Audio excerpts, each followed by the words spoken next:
morning. Welcome to the Brew. I'm your host, Lex. And today we are going to take a look at a covered call strategy. Very simple, great way to generate some income. We're also going to talk a little bit about the types of moves that are available for underlying assets and get a look at, just an intro look at the types of spreads that are good for all those types of moves. So stay with us. Opening bell's right upon us.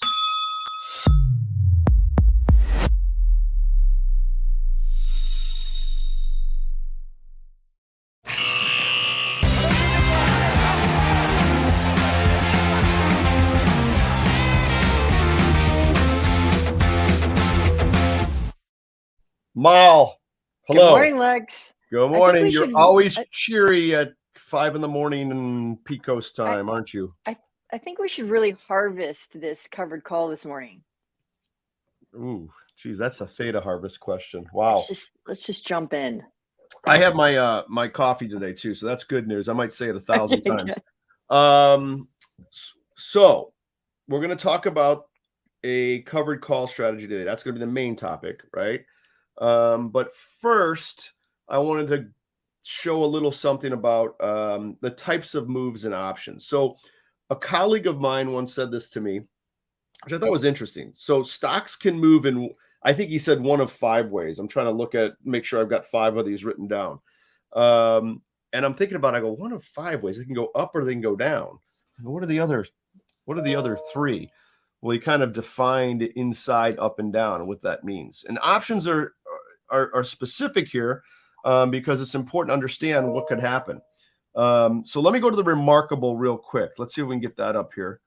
And while you're pulling that up, we'll just touch some news this morning.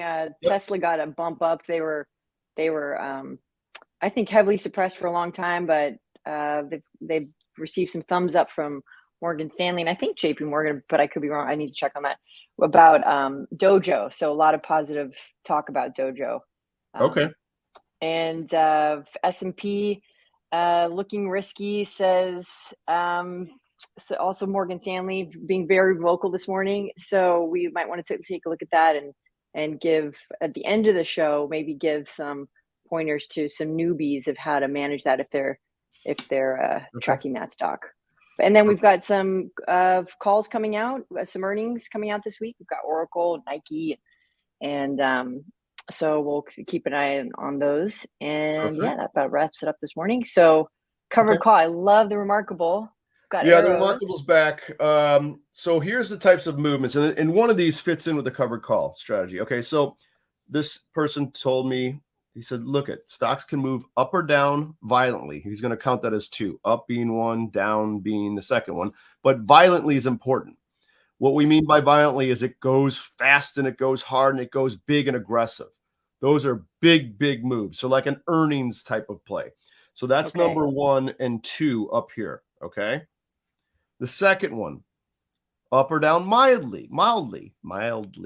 Okay. It's kind of like hot sauce, right? We got super hot. We got kind of mild. That's great. It doesn't move. They just kind of waft up, waft down. And what I mean by waft, it just doesn't do anything very aggressively. It's just kind of, just a summer day, just kind of the wind breeze blowing the stock up, blowing it down, right? That's moves 3 and 4, right? And I guess the last move, which this gentleman considered to be number 5, it's only 1, is sideways. So what does sideways mean? It basically unchanged. It just kind of doesn't move up, doesn't move down. It just kind of sits there and rots away, right? So the point of this matter is options are good for this one here. I mean, selling options, I should say. Selling options is good for these 2 and this one. So 3 of the 5 of these are really good selling options. And just for audio only, which ones were you pointing to? Oh, you can't. I'm trying to check them. Okay. So I am the middle, the up, down, mildly. Great for selling option strategies or collecting theta, harvesting theta. Excuse me. 1 second. Very good. Sideways. Obviously, if you're selling premium in sideways markets, you're going to be collecting that stuff. I don't want to drink it. Yeah. So that's good. The tough ones for selling premium, up or down violently. That's the big NVIDIA move right? Yeah. Up 30, 50 points. It's up some goofy number, some goofy percentage. Those are good for explosive convexity of options when you own Ooh, them, right? When you convexity. own them. That might be a So drinking game. that's right. We might have to drink on convexity one of these days. So the covered call strategy works for both of these here, right? It's a great strategy when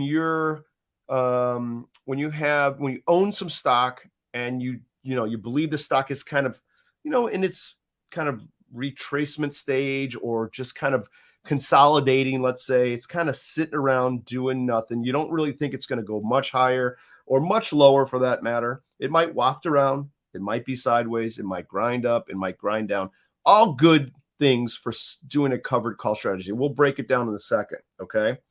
So, options, selling options, and I'm a big fan of selling options safely.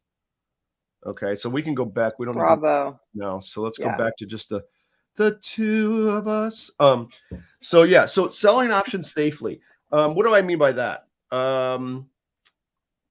When you sell options, you can either sell them naked, that means without your clothes on, or you can sell them with protection. Not even going to say what that means, but you can imagine. Um, so, I'm uh, just gonna drink on that one. yeah, you just got to drink on that one. So, selling naked options means you have no protection on the short, right? So, you have unlimited upside and technically unlimited downside of your naked short options. Now, downside I know goes to zero, right? The stock. So, there's You someone's can gonna say, lose "Well, your you shirt can on only that. go to zero." Yeah. I get it, but Right. let's pretend it's unlimited anyhow. And oftentimes when you're telling friends and family, I got into options, it's this great thing. They say, oh, don't go there. You'll lose your shirt because they only know that one side. Right, that's right. But my point here too is that you know I think I've said this before. I didn't learn how to really make good money in options until I learned how to sell premium. Selling premium means you're selling options. Okay. You're not buying them, you're selling them. Now, clearly, to be protected in selling options, you have to have a long against it. So when we get into selling options, the strategy, especially off floor for me, is having risk defined strategies and incorporating an option selling sort of component to it so that I'm That collecting discipline. and harvesting data. That works because why does it work so well? Your risk is big, violent movement up and down. Totally understand that, right? Part of the game. You're not getting out of this options trading thing without some sort of trade off, right? There's always a risk to the other side of the position. But that's okay. When you define your loss, you know exactly what it can be, right? And you've accepted that loss, and now you're going to take advantage of the premium selling game to generate some income. So the first strategy we're going to look at that works great in three of these five kind of market type movements is the covered call. You brought that up this morning. We're going to talk about that. Yeah. And What do you know about the covered call? Do you know anything about the covered call, y- Mal? yeah, and I was going to ask you a question on what you just said. When you're selling premium, just touch a little bit more on that parachute that you build. So you don't want to get stuck having to, having Yeah, an unlimited. So how do you cap your loss? How can you be ready to buy a stock at a cheaper price if that thing flies up? yeah. So what happened with the way the defined risk strategy works is what we call a complex strategy, meaning there are multiple legs to the strategy. Okay, so the most common sort of premium collecting, theta harvesting sort of strategy is a credit spread. So you can sell a call spread, sell a put spread. If you sell a call spread, okay, you're selling a certain strike of a call and you're buying a higher strike of that call. That's going to create a credit. That credit is what you can make. Okay, that's the maximum amount of profit that you can make in that credit spread. The maximum loss is the difference between your strikes less the credit.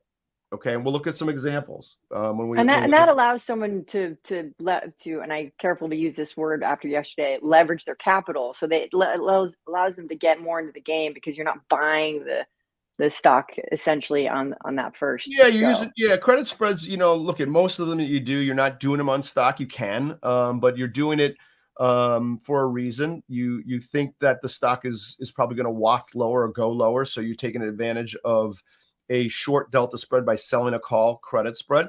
You're also taking advantage of collecting premium and letting that sort of rot away as time goes on. So again, several things good can happen in that type of a spread.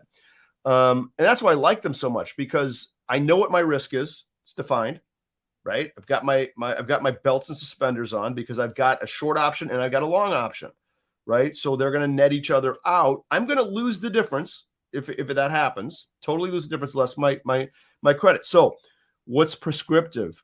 The bigger the credit you can get for those spreads, the better off you are. Applied volatility is at a certain point where you can grab a good bit of premium and it makes sense for the width of that spread. I love doing it, right? I love doing those kind, right? Oh my God, we're talking. Someone's asking about harvesting premium. Look at that, unbelievable. We can't drink again. We'll get to that in a second. Yeah. So and I can't stress enough the protective side of this. You're going to sell something, make sure you buy something, okay, to offset it, right? So the way you can sell something without protecting it, just sell a naked call, sell a naked put. If you do those together, same strike, it's a straddle. If you do those together and they're different strikes, strangle, okay? With just the shorts on, they're naked straddles, naked strangles, depending on the strikes you pick, okay? And that'll be Those a have great unlimited risk on big moves, right? Yeah, straddles and strangles will be a great show of how that dance with when the Fed is changing rates. That'll be a nice show. Yep. We're gonna go through all these strategies. So in the upcoming episodes, I think we're gonna start, maybe not next week, but the week after, Mal. We're gonna start options 101. We're gonna take it from the very beginning, and we're gonna go all the way through. We're gonna talk about all this stuff. We're gonna get into synthetics. We're gonna get into all the strategies, which ones are good for the violent moves, which ones are good for the mild moves up and down, which ones are good for sideways. And so we'll get. Yep, go ahead. Yeah, so if students are learning and they're just getting involved, they'll be able to go to the hub because we'll have that all organized as a little bit of a simulation education. So if you're starting off with a covered call, you can go right in there. But if you're all the way over to straddles and strangles, you'll have that little section to deep dive with Lex too. I hope you have the ability to put it into chapters, Mal. Let's just put it that way. I know, right? I'm blind. We'll see.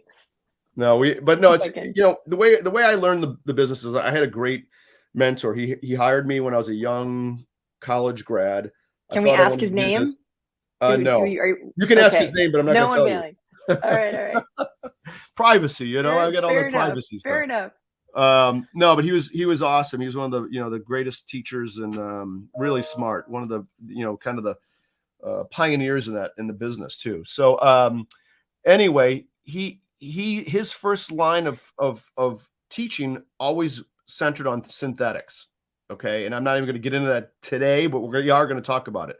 So synthetics are combining options to create the same thing as a call or the same thing as a put or a long stock. There's all kinds of synthetics and options, right? So it gets a little confusing. That's going to be more in the advanced phases of this, but we're going to break our. Go ahead. Yeah, things are only confusing when you're first jumping in with anything, and then once you really get a grasp of it, and practice makes perfect, you're like, that's it, that's all it was, and then it becomes, this is going to be good. So when you're learning options, you kind of start from unconscious incompetence, and you're going to take that all the way to unconscious competence. So it becomes like tying your shoelaces, and you can hear Lex talking these shows. You can get there, and you will get there. You will get there. Trust me. It seems overwhelming. The biggest thing I get from folks, especially when they get into one of these advanced platforms like a Trade Hawk or some of the other ones that are out there, the beginners look at it and go, "Oh, what am I going to do? What is this? Look at all these numbers and all this stuff." Right? There's so many components and there's so many things to click on, blah. It's just mind numbing, right?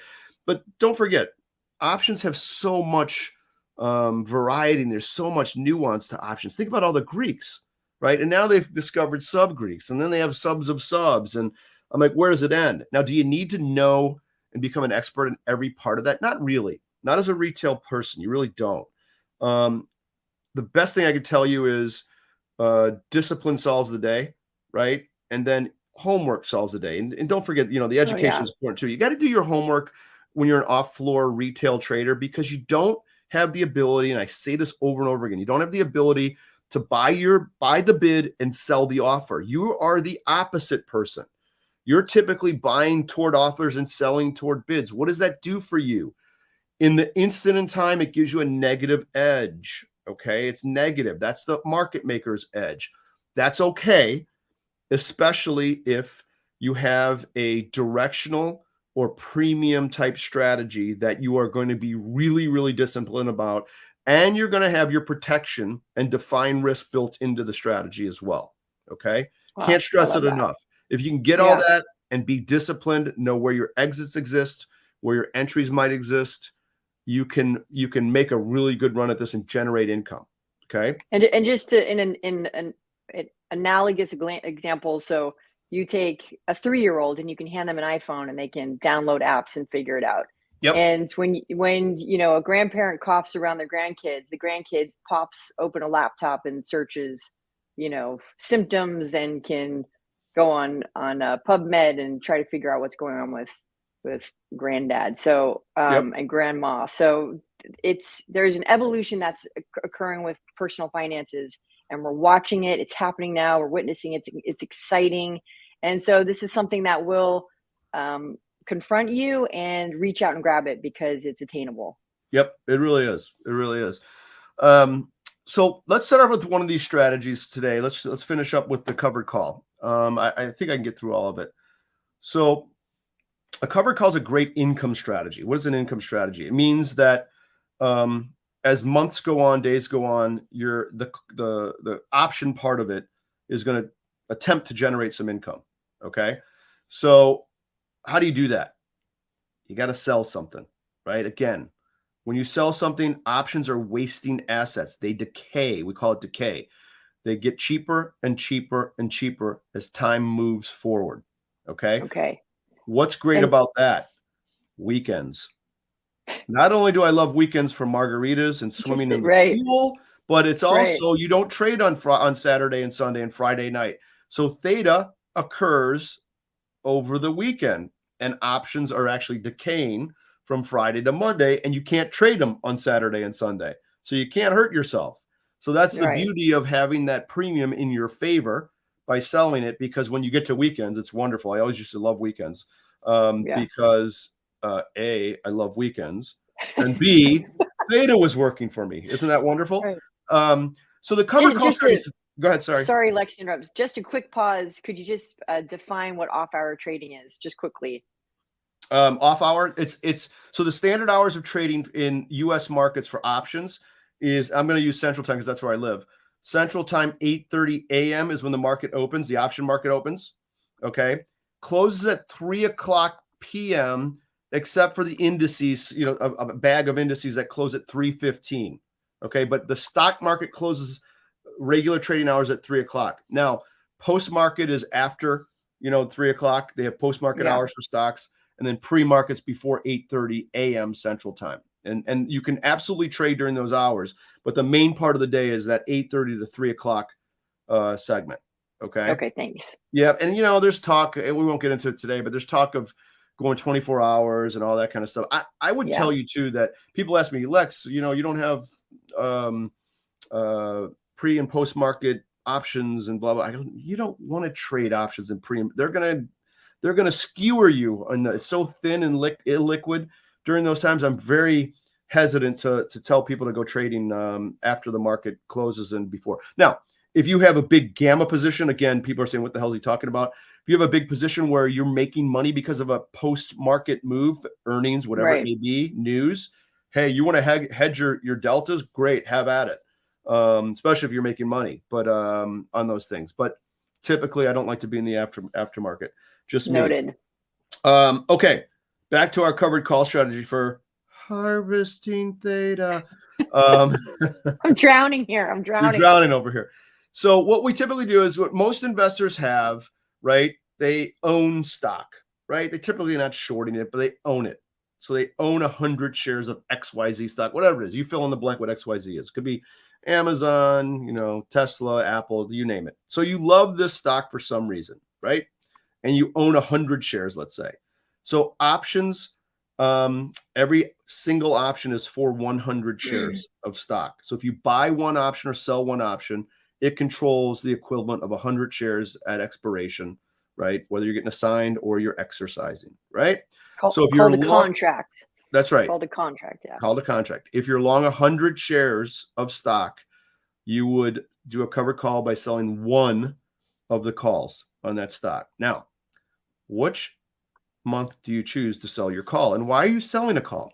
You're long the stock, you're selling this call. The call is a short. It's got premium to it. You're typically selling, at the money call, maybe slightly out of the money call. And again, that's a preference and an analysis that you as the investor trader have to perform, because you got to decide, hey, how much upside do I want? What do I believe in the value of this upside is? And then when you figure that out, 1%, 2%, 3%, you can take that 3%, find the call strike that is 3% higher, check to see if the premium is valid enough, sell that 3% higher. Now you've got a run of 3% up to that short strike with a covered call, right?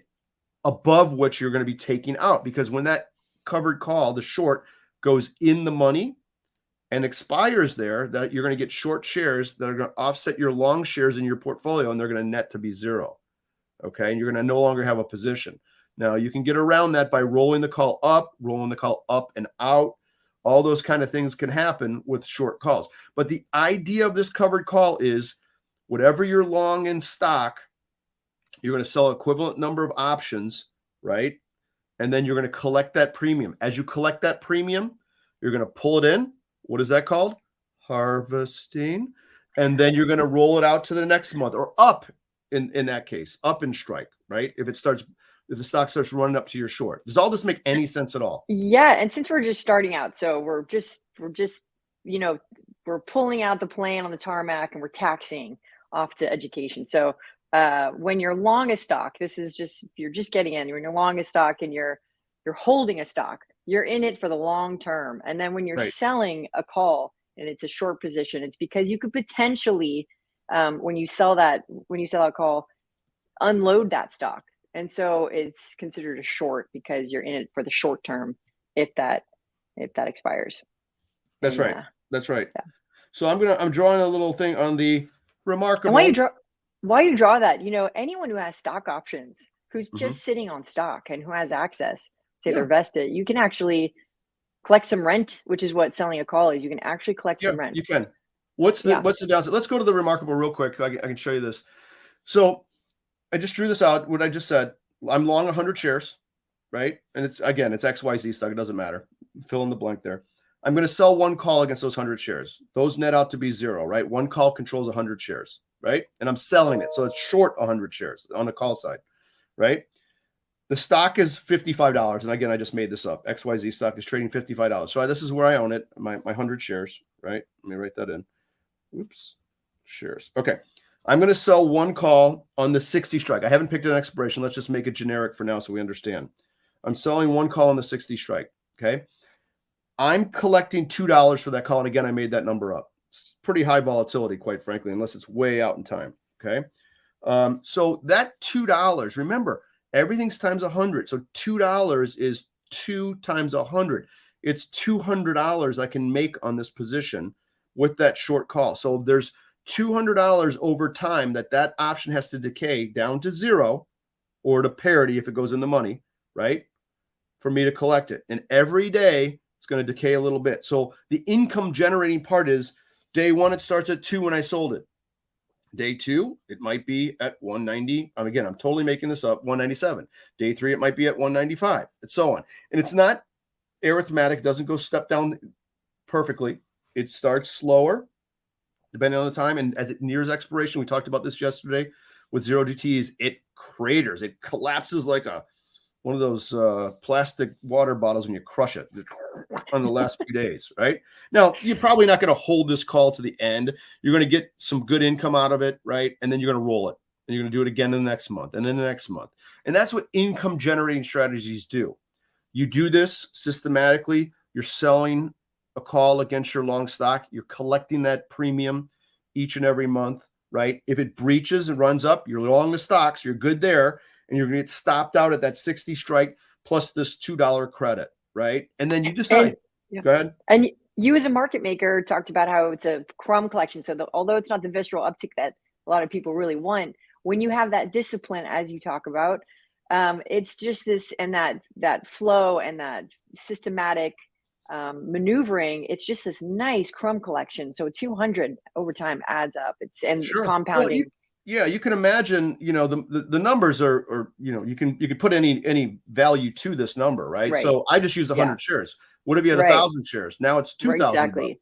or Right. 10,000 shares. It just Right. it grows based on the size of your wallet. If you have a Yeah. big account, you're going to do probably a little bit more. But this is a great strategy. I love it. And look, I would tell you that in the pro side of my life, when we're on the floor, we did covered call strategies all the time. Now, did Wow. we do them as covered call strategies? We go out and say, "Hey, I like Apple stock. I want to buy it, and I'm going to sit there as a professional and sell options against it." Not really. We would have long and short stock positions based on hedges, and we'd have all kinds of positions. But we like being in positions where we could be long some stock, long some downside put, short some upside calls, kind of like a collar, kind of like a covered call, and always be collecting some premium in our inventory. So we did it all the time. We didn't do it Got it. consciously. We didn't say, I'm going to do a covered call strategy now. We just did it as hedges, and it worked out to look like that covered call. So we're going to lead with this, and this is back to my synthetic from the very beginning. When you own 100 shares of stock and a short one call against it, okay, and let's say in this case it was the 60 strike, that is the synthetic short put. Okay, that's what that's called. Now, no one probably thinks of it that way, but it's equivalently the same as being short the 60 put in our example. Exactly the same.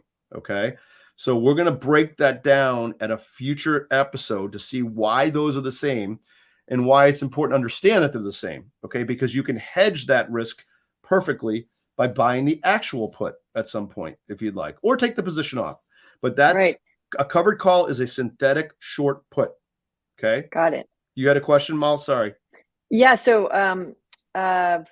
a caller being, we'll touch more on covered calls. I think you're doing a whole presentation, but slides, you've got some fun stuff coming. Caller being the next approach, with the S&P and being announced that it's a little bit risky. What would be would you put a put somewhere in there? Would you collar that covered? Yeah. So remember our belts and suspenders, right? So if I have a short put in this example, a synthetic short put, I am what's considered naked in this scenario. Now, Don't stand up. I'm not gonna Just stand don't up. stand up. I'm not Okay. standing up. Probably in the retail world, if you own that stock, you actually own it. So you had to have enough margin to cover that stock down to zero. Okay. So that's the likelihood that, with that, unless you're getting massive leverage somewhere. So you probably have enough money to cover that move down to zero. So is your risk, you've already defined your risk because you're paying for it, right? So you've paid for it down to zero. Now you've just added some juice to the short call and give you a little income on it as well. So, you've kind of covered yourself. To really cover yourself, you could buy a downside put. Now you're into that collar. You've got the short put version of it, right? With the synthetic long stock, short a call is a short synthetic put. And then you buy an actual put beneath it. And now you're into technically a put credit spread again, right? Synthetically. So we're Yeah. going to have to draw that out. We're not going to do it today. We're running out of time.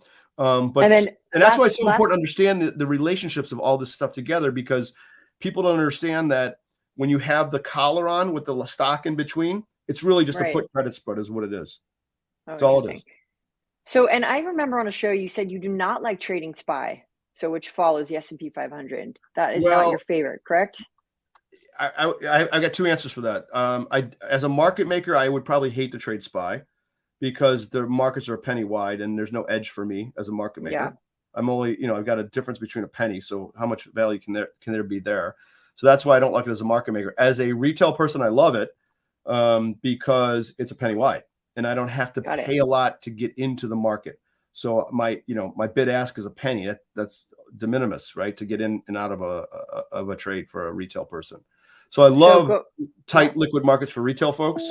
For market making people, we typically did not like that. We would like wider markets because we're buying bids and selling offers all day. right? So we'll talk about option trades that maybe can ride the S&P 500 down using SPY, which could be Yeah, fun for for a sure. new guy. Yeah, spies are great, and there's SPX out there, there's SPY, there's all kinds of Yeah, products that mirror the grander markets. And you can do, these covered calls. You can do them in indices. There's a little trick to it. Again, we're running out of ooh, time, but there's little tricks to these things in indices. And again, it's just combinations of options that are synthetics that create the real thing, right? So you can do all these kind of cool spreads, so that you essentially affect owning the SPX. Quite frankly, you can't buy the cash index, right? And you're right, not gonna, most people aren't gonna have enough money to go buy 500 stocks in the right ratios to own it, but you correct. can do it with options. So it's pretty cool. And we'll talk about it next time. And then Go last ahead. thing I want to say, you will get the options bug when you have your first aha moment. There's no climbing out. Once you're in, you get hooked. Yeah, it's, So, you know and this what? stuff gets fun. That's a really good comment, a good point. I think you're right. I think, the hurdle is getting over the beginning part. And that's what we want to do with this series of beginner 101. And we're going to start from, when we do this, we're going to start, what is an option, what is a call, what is a put, what's a strike price. We're going to start really basic. But as we build it, it's like building a building. We're going to build a foundation. We're going to keep putting blocks on it. You're going to find that, there's some really intricate, crazy things that you can do, but you don't have to. And I always tell folks, find something that fits your personality with options, right? Your risk threshold, your risk tolerance, your capital, all that kind of good stuff. Find something that fits your personality, and make a trade plan and system that is disciplined and you stick to, right? It can work. It really can. You just have to stick to it. And look, at if it's not working, you're losing money because you think you're disciplined and you think you're doing the right things. You got to keep pounding. You got to keep back testing. You got to keep trying, because there's probably one little flaw that you're missing with the strategy, right? And So you really, if you find yourself in that situation, come on the show, ask a question. If you're yeah, stuck somewhere, you can, Lex is right here. So that's right. that'll be exciting. We do private demos. I don't have the link for that. We'll put that in next time. Okay. We Well, can no, get we'll on. put it in the show notes. Yeah, no, that's good. Okay. So anyway, it's a building process, and you may not get into options, 505 down the road. The real advanced stuff might not even be meaningful to you as a trader or as an investor. You might just stay with covered calls and buy on a protective put. That might be as far as you go. Perfect. Doesn't matter. We don't have to be complicated. It doesn't have to look fancy. It doesn't have to be pretty. It just has to work, and you have to, just keep doing it over and over again, right?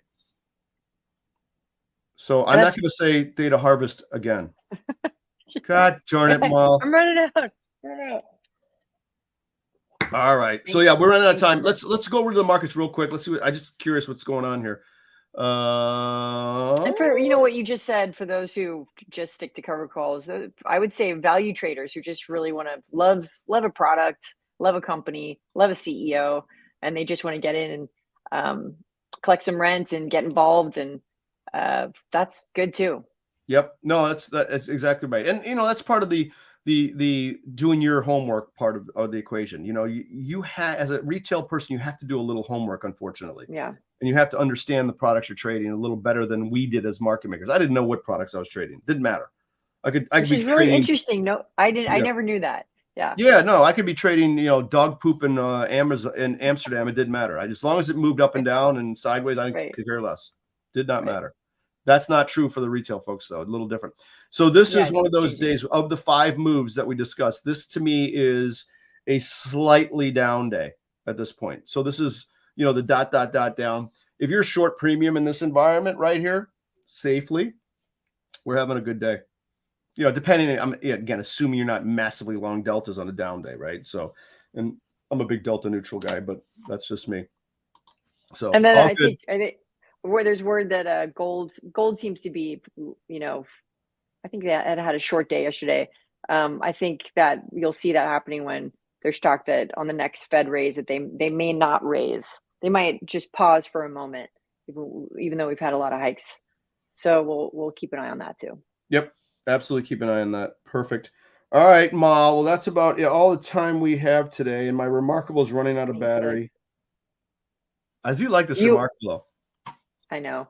I just got a new cover for it. It's like this little leather bound cover. You've accessorized. I did. Oh So my now gosh. You just up leveled. so protected. See, protection. We're gonna do a little episode or a little snippet from High Upon the Mountain one of these days about straddles and strangles. You'll see. That's gonna be fun.